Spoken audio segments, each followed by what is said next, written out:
कल हमने आपको हर्ष के बारे में बताया था, अब उसके आगे आपसे हर्ष के बारे में चर्चा करते हैं। हर्ष के बारे में जानकारी के प्रमुख स्रोत इस प्रकार हैं। ह्वेनसांग का विवरण। चीनी बौद्ध यात्री ह्वेनसांग हर्ष के शासनकाल में भारत आया। उसने अपनी पुस्तक CU की रिकॉर्ड ऑफ वेस्टर्न वर्ल्ड में हर्ष के शासन, प्रशासन, समाज, अर्थव्यवस्था का बहुत ही विस्तृत और प्रमाणिक वर्णन किया है। यह हर्ष का मित्र बन गया था। हर्ष चरित्र।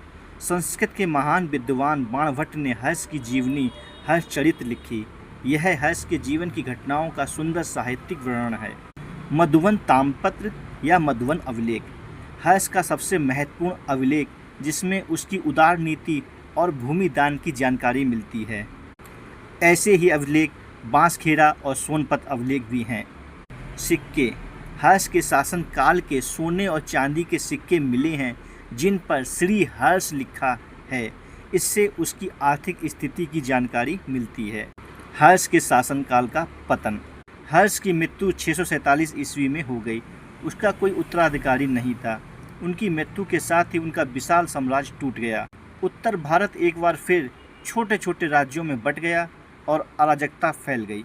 हर्ष के साम्राज्य की राजधानी कन्नौज पर अधिकार करने के लिए पाल, प्रतिहार और राष्ट्रकूटों के बीच लगभग पौने 200 वर्षों तक संघर्ष चला। इस दौरान किसी का भी स्थायी नियंत्रण कन्नौज पर नहीं हो सका, किंतु गुर्जर प्रतिहारों का प्रभाव अधिक समय तक रहा क्योंकि उनका शासन कन्नौज के पास में था।